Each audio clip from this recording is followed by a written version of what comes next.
దిశా పటాని కల్కిలో తన పాత్ర తాలూకు షూటింగ్ పూర్తయిందని తేల్చింది. తను ఇటలీ నుంచి ఇండియాకు తిరిగొచ్చింది. అయితే ఇప్పుడు కొత్తగా బాలీవుడ్లో ఈ లేడీ కెరియర్కి ఎండ్ కార్డ్ పడిందంటున్నారు. కల్కి వల్లే తన ఫేట్ మళ్ళీ మారితే మారొచ్చునని అనేస్తున్నారు. టాలీవుడ్లో హీరోయిన్గా వెలిగి చాలా కాలం తర్వాత మళ్ళీ తెలుగు సినిమాతోనే వెలిగే ప్రయత్నం చేస్తున్న దిశా పటాని దారేటు దిశా పటాని బాలీవుడ్ లో ఓ వెలుగు వెలిగింది. ఇప్పుడు నజీబ్ కింద నలిగిపోతోంది. అక్కడ తన గ్లామర్ కి ఎక్స్పైరీ డేట్ వచ్చినట్టుంది.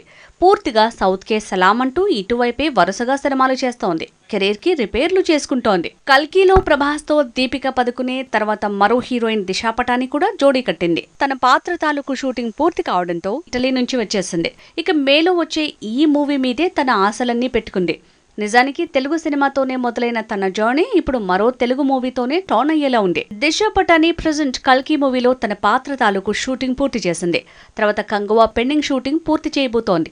అయితే కల్కితో పాటు వెల్కమ్ టు జంగిల్ మూవీతో దండెత్తి ఆఖరి పోరాటం షురూ చేసింది. దిశా పటాని ఎంత గ్లామరస్ క్వీన్ అయినా నటన పరంగా ఇంతవరకు తను ఫోకస్ అయింది లేదు. బాలీవుడ్ లో తన ఫేట్ మారింది లేదు.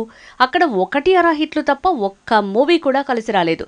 టైగర్ ష్రాఫ్ తో ప్రేమ ప్రయాణానికి బ్రేక్ పడకుండా ఉండలేదు. బాలీవుడ్ లో దిశా పటాని ఎంతగా మెరిసినా తన కెరీర్ మొదలైందే టాలీవుడ్ లోఫర్ మూవీతో. విచిత్రం ఏంటంటే మళ్ళీ తన ఫేట్ ని మార్చే సినిమా కూడా తెలుగు సినిమా అవటం, కల్కి హిట్ అయితే తప్ప తన తలరాత మారదనేంతగా బాలీవుడ్ లో తన కెరీర్ కి ఎండ్ కార్డు పడటం. అందుకే సడన్ గా సౌత్ కి సలాం అంటోంది దిశా పటాని.